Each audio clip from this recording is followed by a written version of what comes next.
Hello everyone, Shalom. How are you today? Are you fine? Yeah, I hope you in good health and keep spirit, okay? Welcome back to my channel, The Teacher. Today we will enter new topic in thematic. But before we start, I invite you to pray. Let's pray. Our Father in heaven, we say thank you for your blessing, for your kindness, for your grace in our life, for our family, until today. Now we want to start our lesson thematic. Please guide us, help us, especially all of the students, so they can understand this topic. Thank you, God. We surrender only to you. In the name of Jesus Christ, we pray. Amen. Oke, student. Kita akan mulai masuk pembelajaran kita. Pastikan bagi kamu yang baru bergabung, siapapun kamu yang baru bergabung di channel ini, jangan lupa like, subscribe channelnya, oke? Hari ini kita belajar tema I, subtema 2, pembelajaran keempat. Bagi kamu yang punya buku, terutama penerbit Erlangga, buka bukunya halaman 61. Check it out. What our topic today? Atau apa tujuan pembelajaran kita hari ini? Yang pertama, menjelaskan isi iklan media elektronik. Kemudian, mengidentifikasi contoh-contoh hidup rukun dalam berbagai aspek kehidupan. Serta menjelaskan jenis-jenis usaha ekonomi yang dikelola perseorangan dan juga yang dikelola secara kelompok. Nah, setelah mengikuti pembelajaran hari ini, teacher harapkan kamu memiliki sikap bisa bekerja sama, rasa ingin tahu yang lebih tinggi, mampu bertanggung jawab, dan lebih percaya diri. Oke, student? Nah, ini gambar apa ya? Ya, benar. Ini adalah contoh-contoh iklan dari media elektronik ya. Bisa kamu lihat, apalagi kita yang sudah 2 bulan kurang lebih ini banyak waktu di rumah, tentu lebih banyak waktu mungkin untuk menonton televisi ya, atau mungkin internet dan lain sebagainya. Kita bisa melihat banyak jenis-jenis iklan, iklan politik, iklan tentang pendidikan, bahkan tentang kecantikan dan lain sebagainya. Nah, hari ini kita mau belajar tentang isi iklan media elektronik ya. Isi iklan media elektronik. Nah, yang pertama adalah iklan layanan masyarakat. Jadi isi iklan media elektronik itu beragam ya, Nak ya. Yang pertama ada iklan layanan masyarakat. Seperti apa itu, teacher? Nah, iklan layanan masyarakat ini ditujukan untuk memberi penerangan atau pencerahan atau bahkan informasi penting terhadap suatu hal yang juga menciptakan kesadaran dan pola pikir masyarakat. Contohnya yang sedang marak saat ini yaitu tentang pandemi COVID-19. Ada banyak sekali iklan-iklan layanan masyarakat yang ditampilkan di media elektronik supaya apa? Untuk memberikan penerangan, pencerahan kepada masyarakat supaya ada kesadaran, kemudian pola pikir masyarakat akan iklan tersebut. Jadi ketika disuruh iklan keep distance, ya kan, social distancing, physical distancing, rajin cuci tangan menggunakan sabun. Nah, ini akan menciptakan kesadaran bagi masyarakat. Lalu yang berikutnya adalah iklan penawaran atau niaga. Ini seperti memperdagangkan sesuatu barang atau jasa ya. Ini yang paling banyak di iklan televisi paling banyak. Misalnya iklan makanan dan lain sebagainya. Yaitu pemberitahuan atau menawarkan suatu barang atau jasa agar masyarakat membeli, tertarik membeli atau menggunakan produk atau jasa yang ditawarkan pada iklan tersebut. Ya kan? Terkadang kita membeli suatu barang di toko karena kita sudah terlebih dahulu tertarik melihat iklannya di televisi. Ayo, pernahkah kamu mengalami hal seperti itu? Teacher sering loh. Kadang-kadang teacher ketika pergi ke suatu swalayan, teacher teringat, oh ini barang ini ada di iklan. Wah coba deh, karena kayaknya iklannya bagus banget. Daya tariknya kuat. Ah cobalah barangnya mungkin bagus atau enak makanannya, minumannya ini bagus ya. Nah seperti itu. Pernah kan pasti ya? Ya.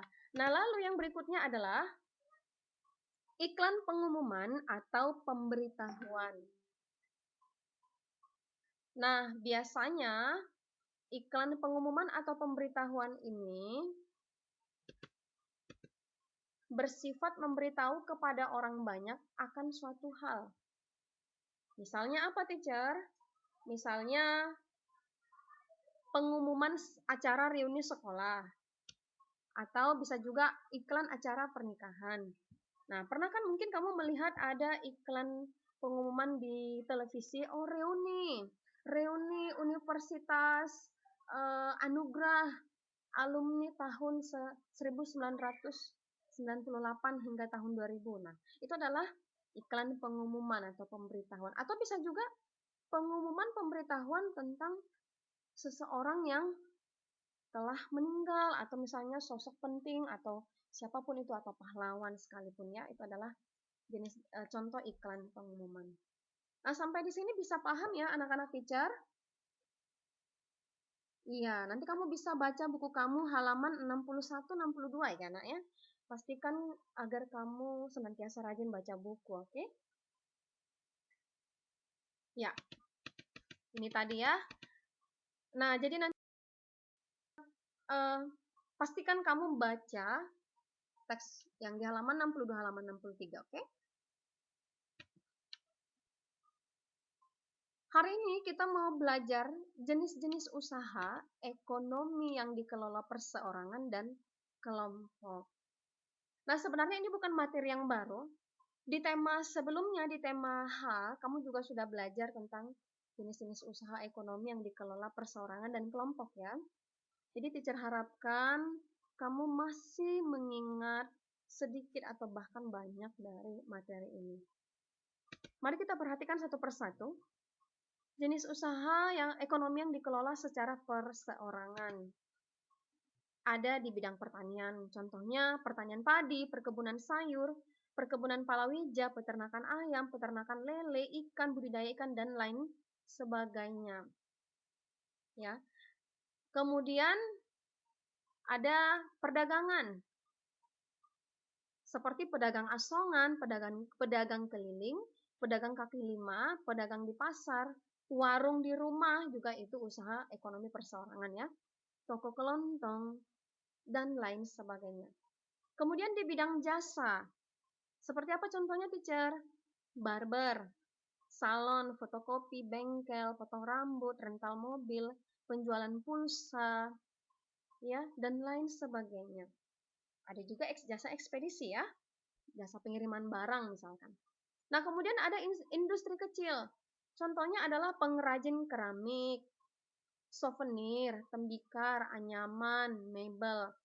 Dan ini banyak ditemukan di wilayah pariwisata ya, industri kecil. Nah, ini adalah contoh-contoh usaha yang dikelola secara perseorangan. Bagaimana dengan usaha yang dikelola dengan kelompok? Mari kita lihat. Ya, jenis usaha yang dikelola secara kelompok bisa kita lihat ada firma. Nah, firma ini adalah usaha yang didirikan dan dimiliki oleh sekelompok orang. Segala kewajiban dan tanggung jawab di firma tersebut ditanggung oleh anggota firma. Nah, jadi resiko dan kerugian firma menjadi tanggung jawab seluruh anggota keluarga yang menjalankan firma tersebut. Nah, yang kedua ada persekutuan komanditer atau dalam istilah lainnya disebut komanditer Vinetscape. Atau istilah yang sering kita dengar itu adalah CV ya, CV. Nah, CV memiliki anggota aktif dan tidak aktif loh, nak. Anggota aktif ini menanamkan modal dan mereka yang menjalankan kegiatan usaha. Tetapi anggota pasif hanya menanamkan modal dan menyerahkan urusan kegiatan usaha kepada anggota yang aktif tadi. Seperti itu. Lalu yang ketiga adalah perseroan terbatas atau PT. Nah, PT adalah perusahaan yang memiliki modal yang berasal dari penjualan saham. Jadi saham ini mempunyai nilai nominal yang tercantum dan menjadi tanda keikutsertaan menanamkan modal dalam perusahaan. Tahukah kamu bahwa saham termasuk surat berharga loh? Saham juga diperjualbelikan di pasar modal. Nah, jadi pemilik saham akan mendapatkan laba atau untung perusahaan. Nah, ini disebut dengan dividen. Lalu yang keempat adalah koperasi. Koperasi itu adalah usaha yang didirikan oleh sekelompok orang yang beranggotakan perseorangan atau badan hukum dengan azas kekeluargaan. Ya, di desa-desa banyak sekali jenis-jenis koperasinya. Nah, modalnya dari mana? Modalnya berasal dari simpanan pokok, kemudian simpanan wajib, dan pinjaman dari anggota maupun dari bank. Apa sih tujuan didirikan koperasi ini, teacher? Tujuannya adalah untuk meningkatkan kesejahteraan para anggota. Nah, contoh nih di desa. Di desa itu biasanya terdapat koperasi untuk meningkatkan kesejahteraan masyarakat atau para petani yang membutuhkan modal untuk mereka bisa memperluas pertanian mereka. Nah, koperasi ini akan memberikan bantuan seperti itu. Yang kelima adalah BUMN atau Badan Usaha Milik Negara. BUMN memperoleh seluruh atau sebagian besar modal dari negara. Ada dua bentuk BUMN, yaitu perusahaan umum atau perum dan perusahaan perseroan atau persero.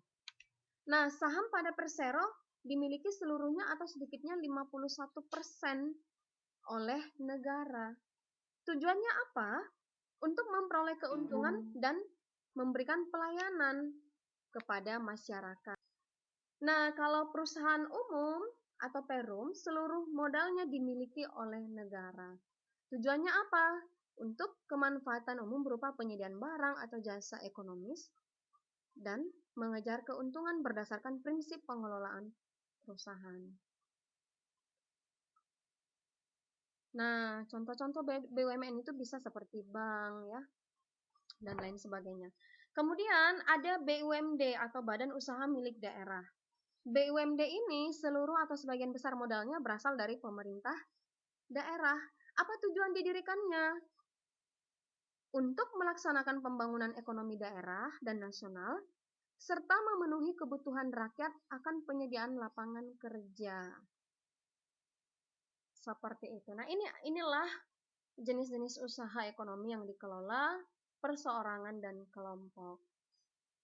Kamu baca lagi buku kamu di halaman 63 dan 64 ya, Nak ya. Sudah paham sampai di sini? Ya, teacher harapkan kamu sudah paham ya, Nak ya. Baiklah, demikian pembelajaran kita hari ini, anak-anak teacher. Teacher harapkan kamu sudah mampu menjelaskan isi iklan media elektronik, kemudian sudah mampu mengidentifikasi contoh-contoh hidup rukun dalam berbagai aspek kehidupan, serta sudah mampu menjelaskan jenis-jenis usaha yang dikelola perseorangan dan kelompok. Untuk mengakhiri pertemuan kita pada pembelajaran ini, teacher minta kamu mengerjakan Ayo Berlatih halaman 65, tulis di buku catatan, tulis yang rapi, jelas, gunakan pena hitam ya. Oke, anak-anak teacher? Okay, that's all our lesson today. I hope you tetap baca-baca buku kamu, stay at home, keep spirit, tetap berdoa, semoga badai ini cepat berlalu, kita bisa bertemu, belajar langsung tatap muka di sekolah, okay? Thank you for watching. God bless you. Bye-bye.